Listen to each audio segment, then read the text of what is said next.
Do you feel that in a time when we are more connected than ever, we are drifting away from real human connection, especially to ourselves? I do. Hi, I'm Leticia Latino, and I want to invite you to join me and my very inspiring guests in exploring ways to reconnect to your essence, to your definite purpose, to what makes you tick. Are you ready?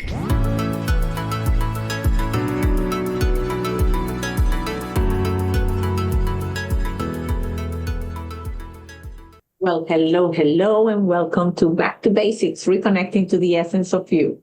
My guest today is Melissa Davey.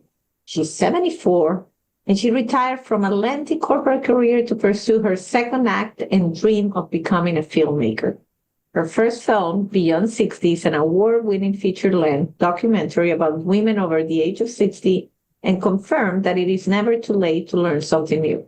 Her second documentary, Climbing into Life, was recently released and has already been accepted into 14 film festivals and counting, and has already won several awards. Hello, Melissa, and welcome to Back to Basics.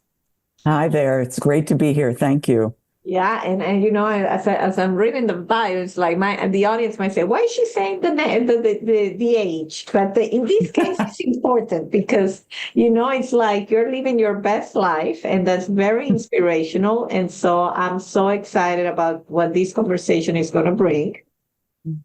And, you know, I always start at the origin story. So tell me, if you want, or if you could, a little bit more about your early years, where you were born, and if really filmmaking was that dream that was recurring in those early years. Yeah. Well, at the beginning of the show, you said I'm 74 now. This is my 75th year. And I feel so fortunate to be doing what I'm doing. I started out I was born in New Jersey, and we moved 13 times when I was a child. All not in New Jersey. We left Jersey when I was 4. We ended up in New England, in Connecticut, in Massachusetts. I was in New Hampshire, Vermont, all over the place, and which led me to being kind of curious about the world. And I fell in love with film when I was about 9 years old. We were living in Connecticut, and there was a movie theater within walking distance.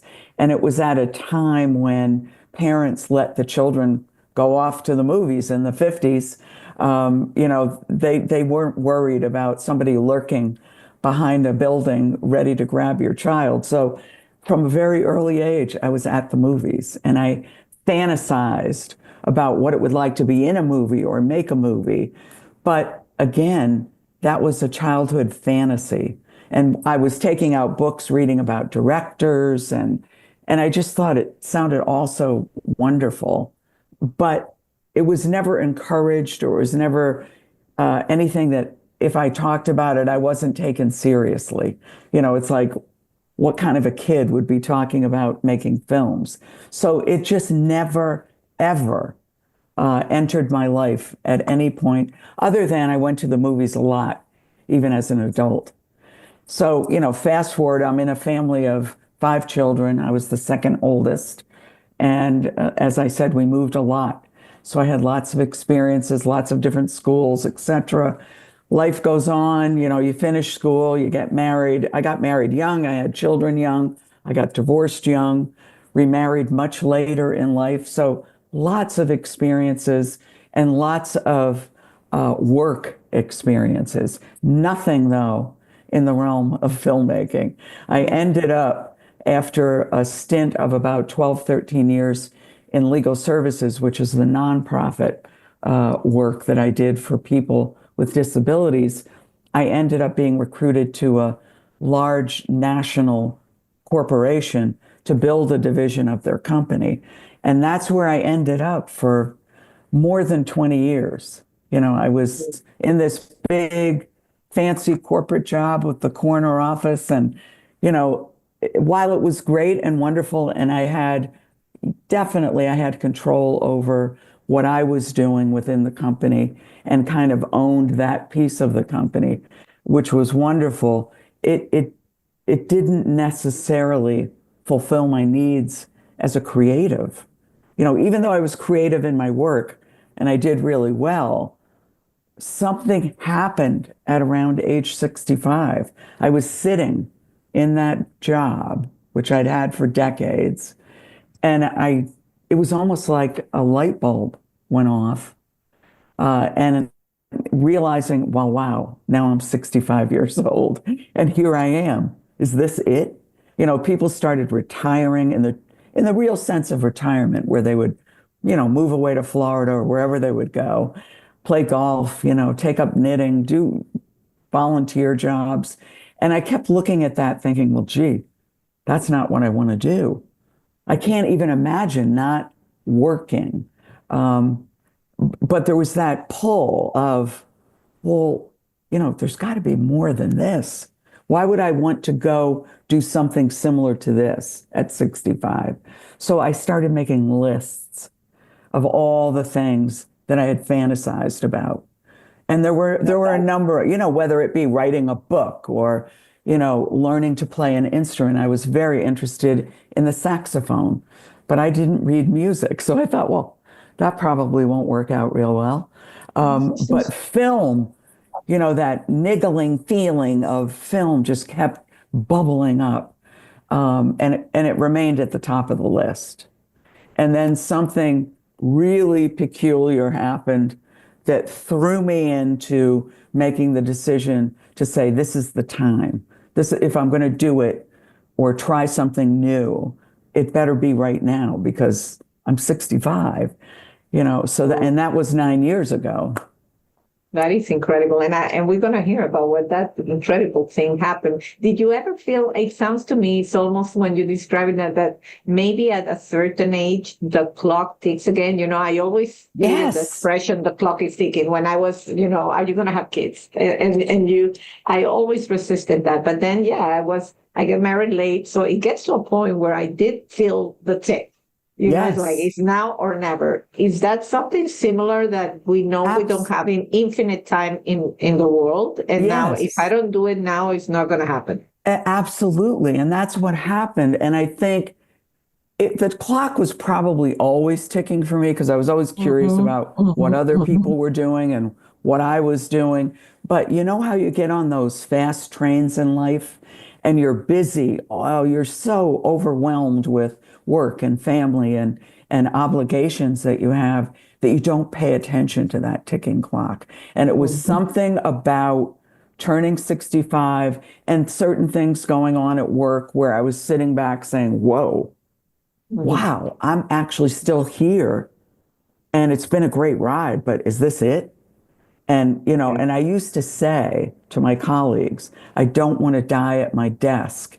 And I was sort of joking, but now that I look back upon it, I don't think I was. I think what I was saying is, this isn't all I want to do. I don't want it to end here.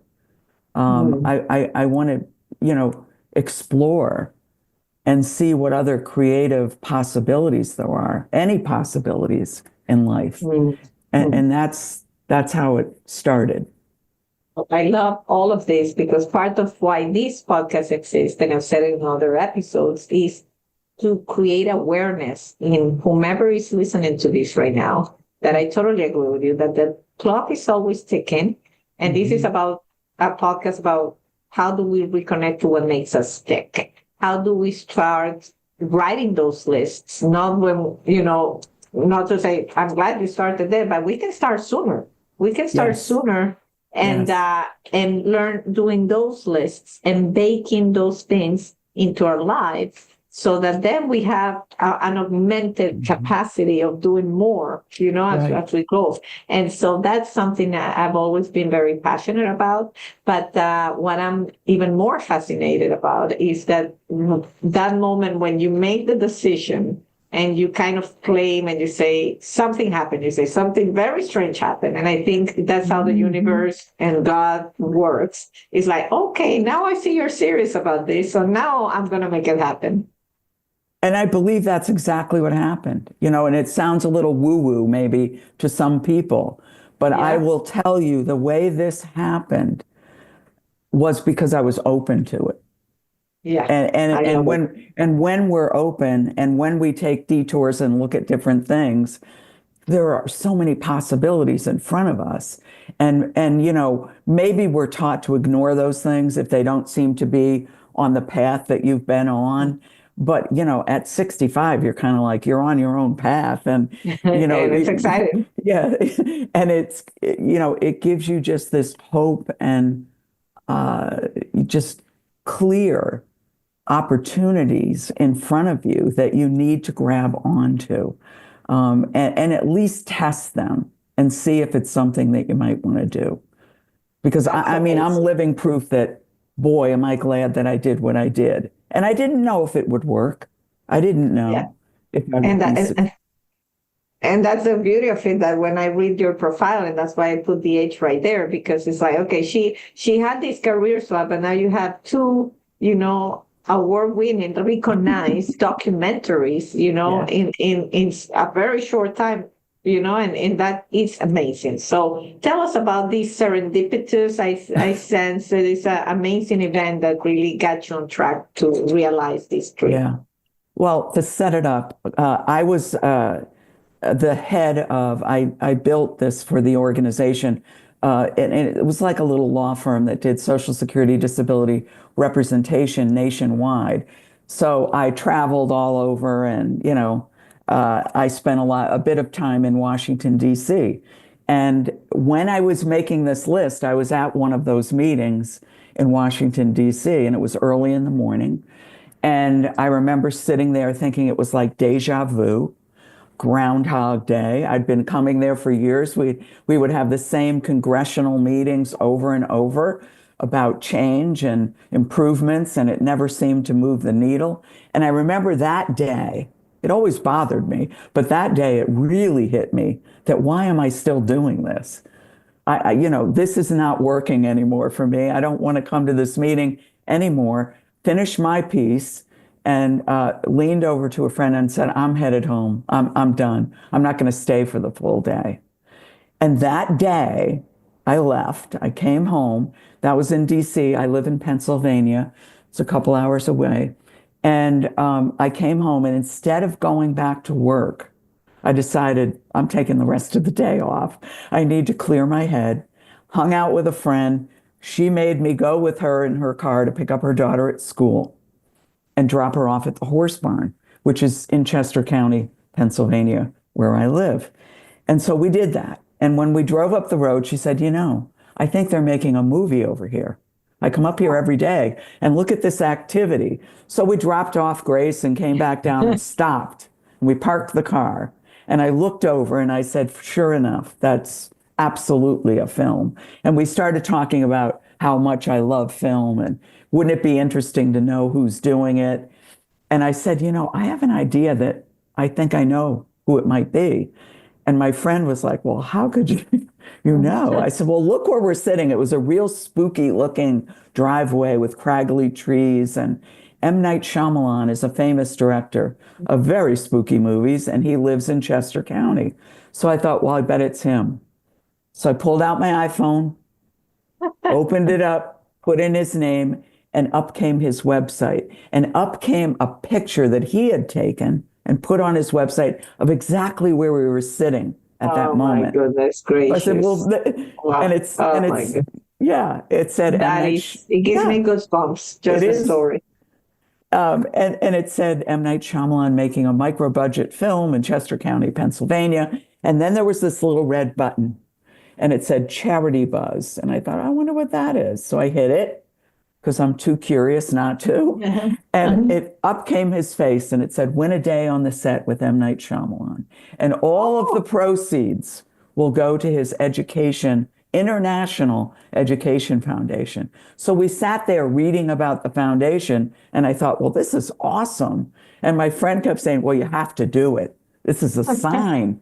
So I started betting and betting, and I was betting against a dentist in New Jersey who definitely wanted to go as badly as I did. And short story, I won the day on the set with him. oh my God. Oh, and it was unbelievable. I mean, it changed my life. And it Mm. was, I didn't have any expectations when I got there. I thought, well, they're gonna stick me in a chair and I get to watch. But no, I was with him, I don't know, somewhere between 8 and 10 hours that day when he was filming a scene for The Visit at the 30th Street Amtrak station in Philadelphia. And he brought me behind the camera with him. And I was with the crew and we did everything together. He talked to me about what he was doing, and I hadn't been that excited since I was a little kid. And I just thought, this is unbelievable. So at lunch that day, and this is where it really happened, he asked me what I did for work. And here I tried to explain this crazy corporate, risk insurance, Social Security, to this person who's only been a filmmaker his whole life. And he kind of glazed over and he looked Mhm. at me and he said, "Oh, well, what do you really want to do?" And I said, "Oh, that's easy. I want your job." And he said, "Well, Ah. you better hurry up."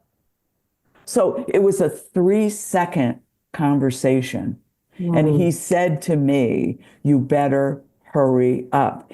And he had no idea that, he was kidding around. It hit Mhm. me physically. I felt it like a ton of bricks hit me. And it was like the light bulb went off. And I thought, well, I've been talking to myself about what I might be able to do, what I want to do. And all of a sudden, I'm on this set with him and he's saying, "You better hurry up." So That I is did. incredible. That night, I went home late that night and I said to my husband, "This is it. I'm going to give my notice and I'm going to make a film." And he looked at me, kind of a little shocked and said, Mhm. "Well, you must have had a really good time." I said, "Yes." I said, I said, "It was fantastic." And I realize now that I want to try to do this. So I did the right thing and I gave a year's notice because I had built the thing and I needed to mentor somebody to take over. And I also felt that I needed to position myself to leave. I didn't want to just walk out the door with nothing. I wanted to have a plan in place and start the film while I was easing out of work. And it worked out really well for me. That is incredible. I mean, everything about your story is the reason why I do this podcast. So you have re-engaged me. It's just amazing. And so, of course, then, did you have a clear idea about like Beyond 60, or like, did you know that that was the first feature length documentary that you were gonna write, or this is something that you kind of like, what do I do the film about? I had the feeling that it had been brewing. Yeah, well, and if it had been, I didn't really know it, but it happened quickly because that night that I came home, I had a lot of trouble sleeping because I had now said out loud, "I'm going to try to be a filmmaker." And then it was like, okay, now I have to do something to figure out how to Yeah, do this. I'm on the hook. And I'm on the hook. yes, and my first question to me was, well, what kind of a film could you make? And I didn't feel that I was trained or had the time to do a script, to write something. I thought, well, maybe a documentary would make sense because I'm retelling someone's story. And that I'm really comfortable with. I love storytelling. I like listening to people. I like helping tell their stories. I did that in business. I did that in life. So I thought, well, if I did a documentary, who would I do it about? And then I thought, well, what about me? Not meaning to do a film about myself, but people like me. I could relate to them easily. I was 65, and I thought there are a huge number of women over the age of 60 out there that obviously have stories to tell. And might we be influenced and inspired by them? So then I thought, okay, that's what I'm going to do. I'm going to do a Beyond 60 kind of a documentary and look for women over the age of 60 to tell their stories. And I wanted to make sure they weren't celebrities. I didn't want Oprah or, you know, Grace and Frankie or, the only stories at the time that were out there about older women in film were celebrities. There weren't a lot of stories. There still aren't. about older women. And I thought, well, that's missing. And we're missing as a collective, people in general, not hearing the stories of older women and their resilience and their continued relevance as they age and the amazing things they're doing and how they're not afraid to keep trying new things. So that year at work, while I was mentoring someone to take over, I had the time and the luxury and still getting paid, which I'm so thankful for, to start pulling this together. So it was, what do I do first? I need to surround myself with all the people that know the things that I don't know. And I was really comfortable doing that because I did that in business.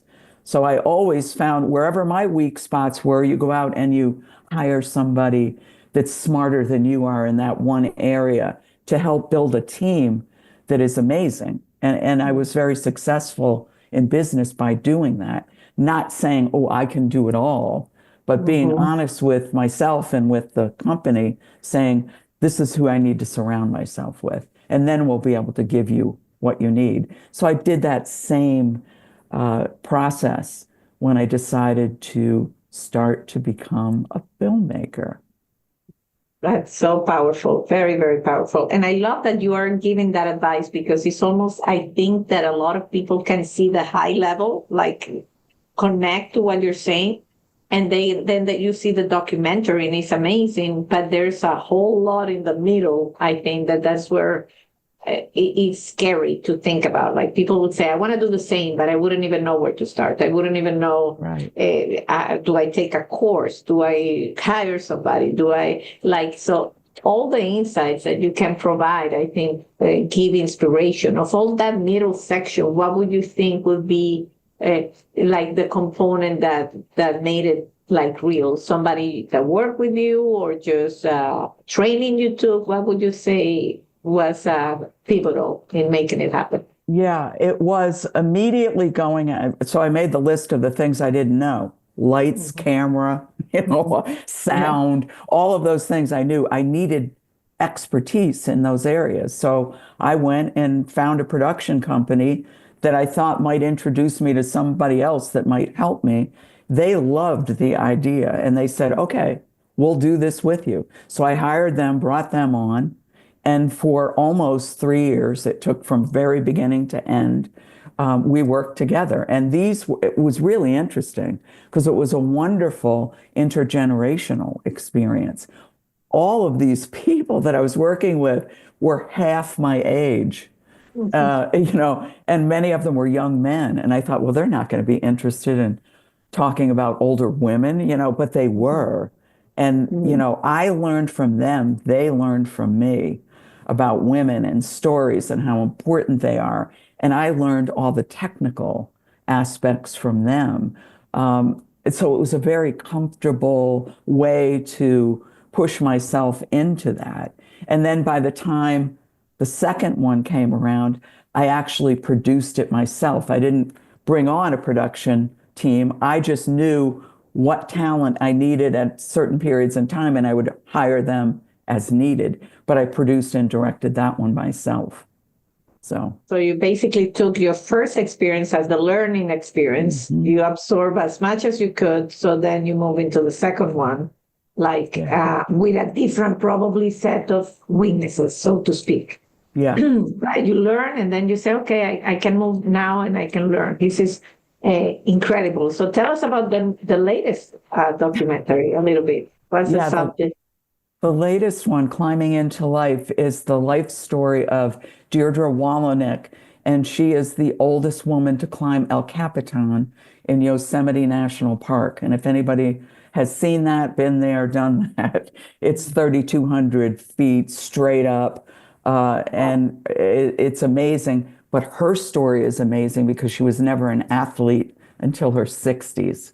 So Oh, all of wow. her pursuits earlier on were academic and intellectual in nature. Like she speaks several languages, she speaks and writes, she plays several instruments, she's an artist, she's a writer, she's an amazing woman, but she had never done anything that physical. And she was spurred on by her children who are super athletes. And her son just happens to be Alex Honnold, who was in the film Free Solo. It's a National Geographic film. He's the only person that ever climbed El Capitan with no protective equipment. Nothing. Wow, wow, Straight wow, up. wow. Shorts, sneakers, and a t-shirt. That's it. And it's unheard of. But he did it. Took him 10 years to figure out that he was ready to do it. And then much later in life, his mom's watching all this and she got curious, and she was so curious about his excitement because he gave up his whole life just to climb. That's what Alex does. So she's like, I want to know what that's about. So she asked him, well, will you show me how to do this? Because she wanted to understand the language. She would hear him talking with his friends and not understand what they were talking about. And she's a language person. So he took Mm. her to a rock gym, climbing gym, and she thought, well, I'll just go up and it will be, at least I'll learn something. Well, she caught the bug. Oh, She caught the wow. bug big time. So she kept doing it and doing it. And then it was years later, will you take me outside? Will you take me to El Cap? And he said, sure, as long as you learn how to do X, Y, and Z. So for many, many months, she trained to make that Mm. climb. And she made that climb in 13 hours, which many experienced climbers take 2 to 3 days to finish El Cap. Oh, wow. Wow, wow, So, wow. so her Fascinating. story, it is fascinating. And she talks about you can really do anything if you start with baby steps. And you Mhm. and you look at the masters, like when she was painting, she was looking at the masters and copying them. With climbing, she was, copying her son, the master of climbing. So, Mhm. her message is, you don't have to be the fastest. You don't have to be the best. You don't have to make a world record. You just have to do it and go as far as you can. And she just happened to grab this record that she didn't even know Wow. was possible. She didn't even think it was possible. So that film is out there and doing very well in the film festivals. And, Amazing. it's just been really exciting. Amazing. You're such an inspiration. I don't have a doubt because what you just said, even the climbing, like she was doing something and she broke the record. It seems to be that when you're in alignment with your passion, then the prize comes to you instead of us Yes, chasing the prize, which is yes, kind of the what we are taught, like chase this. This is the exactly. goal. It seems to be counterintuitive, and I mean, this is now. I think you're going to be 285 episodes, and it seems consistent in every interview. It's when people have said this thing happened. It was when they were not chasing it. It was when they were really Exactly. responding to the soul's calling, and then it just materialized in front of the eyes in the Yeah, most incredible way. And that to me, that's the incredibly powerful. it is. And there was probably a point in time in my life where if we had this discussion, I would have thought, oh, that's all woo-woo stuff but it is absolutely true that if you open yourself up to all the possibilities out there and you stay open and you look at different things, you take detours and you try new things, something is bound to click with you and be placed in front of you and gives you the opportunity, if you're not too afraid, to say, I'm going to try this. And Mhm. it is true. And you mentioned this a little bit earlier, but it's fear that holds people back from moving forward. Or I wasn't trained to do that. I don't know what I'm doing. What if I fail? I mean, the list is long that you can come up with to block yourself from moving forward. But I'm here to tell you, I am truly an average person with, the same kind of problems that everybody has. And there was no way that out of the gate I thought, well, I'm going to do this perfectly well. I knew it was going to be hard, but the excitement of learning how to do it and creating something for my life for the end part of my life was just overwhelmingly exciting. So it was like, how could you not try it? How could you not? I love that. I love that. And you're saying something, somebody else said it on the show, but it's like, because you haven't talked about retiring. My father is 91. He goes to work every day. Yeah. He goes to the office. He loves it. I never heard the man say retirement because he's somebody that is aligned with something that he's passionate about. And I Yes. think when you want to retire, like you say, I don't have energy. And somebody said, when you do what you love or things that replenish you, that energy Yeah. increases. And that's why Absolutely. you hear so many people say, how do you have so much energy? In my case, to do a podcast and to have a company, because Right. this re-energizes me. I go back into my day after we finish this interview, and I am so much boosting with the energy just for Yeah. this conversation. And it's just, again, something that we have to realize, that we have to find what gives you that juice and make Yeah. and get more of it in our day so that we can have that unlimited source of energy, so to speak. Absolutely. And you're right. I mean, I do get tired. I'm more tired at 74 than I was at 50. However, when I'm making the film or when I'm going to the festivals or when I'm hanging out with other filmmakers, my energy level just flies through the roof. And the thoughts of the next project, that there's more after this if I want to do it. And so I'm at that point now where it's like, okay, I am going to do another short film. But is there something else on that list that I'm really want to do before I die? And probably there is, but right now, film is it. But I can't say that that will be the end.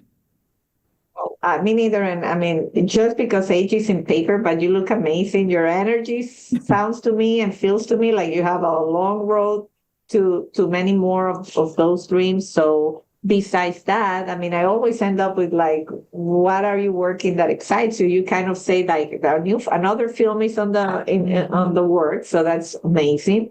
Anything else you want to share maybe on that list? Maybe what's your other top thing that maybe you say, maybe this is something I would go do.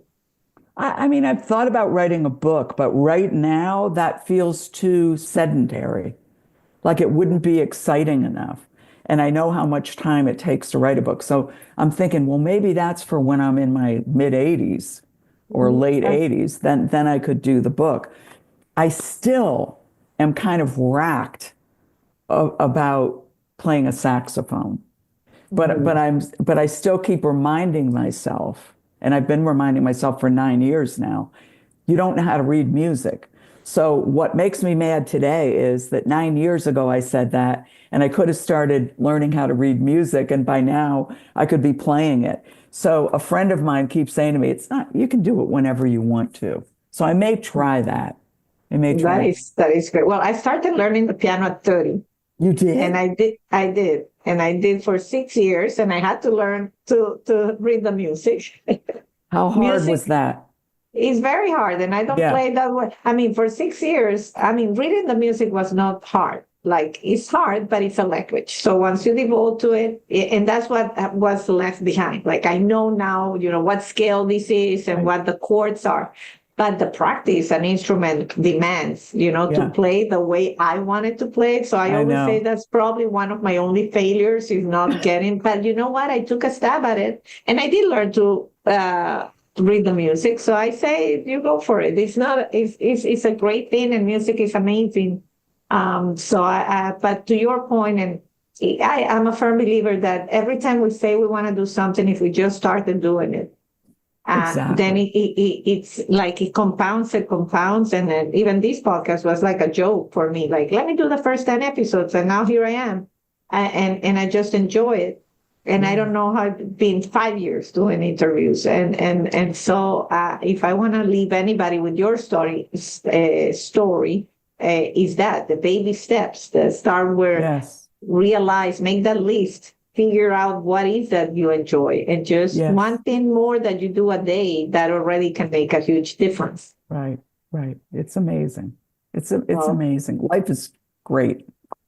life is great. I'm with you. And Melissa, what the last thing, as you say, sometimes you are drained and you're doing films and it's exciting, but there are moments I'm sure where you're like, I need to again, like, reconnect to my essence, to me. What other things do you do? What anything else that makes you tick that you want to highlight?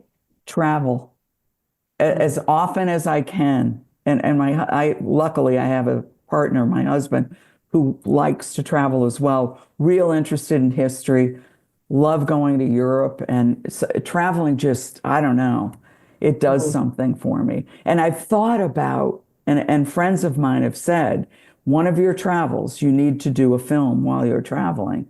So I have thought about, can I interview older women in other countries and get their views on certain aspects of aging? So I am playing with that. I love that. Well, I'll offer up my entire Sicilian films, which will bring a great perspective on culture and marriage and all those. Yes. Every time I'm there, I'm like, oh my God, they see marriage and women so differently. Absolutely. Than what we do. But they are a force to be reckoned with, but also they don't cross the boundaries and borders of what was allowed back then.